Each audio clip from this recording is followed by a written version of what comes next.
ان ایام میں کرنے والے سب سے عظیم عمل کیا ہے؟ اللہ کے نبی علیہ السلام نے فرمایا کہ سب سے بہترین جو دن ہے وہ ایک روایت کے مطابق یہ بھی فرمایا کہ سب سے بہترین دن عرفہ کا جو دن، عرفہ کا جو دن ہے بہت عظیم دن، یہ حجاج کے لیے وہ تو وہاں میدان میں پہنچتے ہیں ان کے لیے تو بہت ہی زیادہ اجر و ثواب کے باعث، جو حاجی وہاں عرفہ کے میدان میں موقف میں جمع ہوتے ہیں، وہاں جمع ہوتے ہیں ایک ہی لباس میں، ایک ہی انداز میں وہ دعا کر رہے ہیں، تکبیر پڑھ رہے ہیں، لا الہ الا اللہ وحدہ لا شریک لہ لہ الملک و لہ الحمد وہو علی کل شیء قدیر۔ یہ جو دعا ہے لا الہ الا اللہ وحدہ لا شریک لہ، نبی علیہ السلام نے فرمایا سب سے افضل ترین ذکر ہے جو میں نے اور مجھ سے پہلے انبیاء کرام نے اس مقام پر عرفہ کے دن کے مقام کے اوپر یہ ذکر پڑھا ہے، سب سے بہترین ذکر۔ اور عرفہ کا جو دن ایسے عظیم دن ہے کہ تمام دنوں میں سے، سال کے دنوں میں سے سردار، اور یہ وہ دن عظیم دن ہے۔ اسی دن نبی علیہ السلام کے اوپر اسی دن اللہ تبارک و تعالیٰ نے بہت بڑی خوشخبری کے طور پر ایک آیت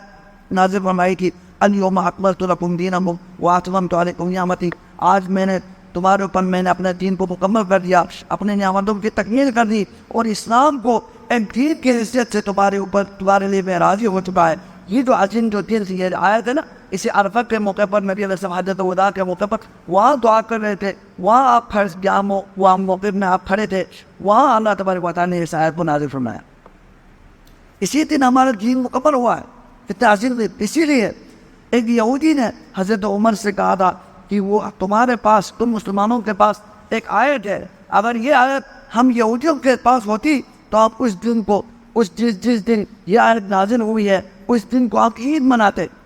تو حضرت عمر رضی اللہ تعالیٰ نے فرمایا کہ مجھے تو وہ دن کے بارے میں علم ہے کہ اللہ تعالیٰ نے اس آیت کو کب نازل فرمایا تھا، یہ عرفہ کے دن نازل فرمایا تھا، جس وقت جس سال اللہ کے نبی علیہ السلام نے حج کیا تھا اسی سال عرفہ کا دن اور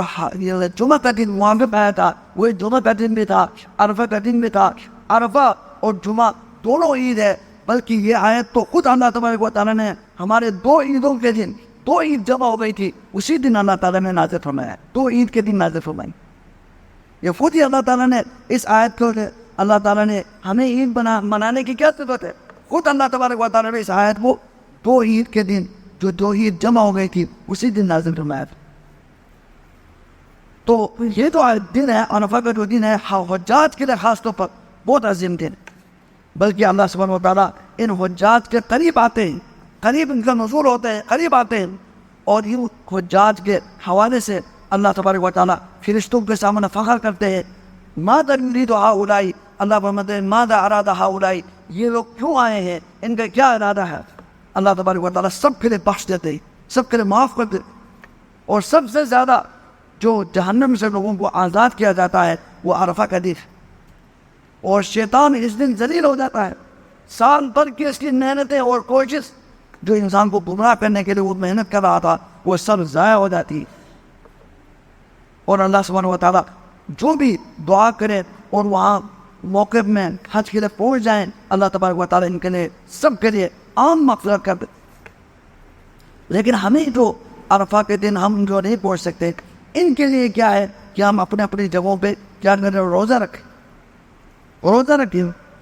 اور عرفہ کے دن کے بھی عزت کا عرفہ کے دن کے احتیاطاً روزہ رکھیں، اور ہمارے جو موزن آتا ہے اس کے بھی احتیاطاً روزہ رکھیں، کیونکہ بعض روایتوں میں موزن کا تذکرہ آیا ہے۔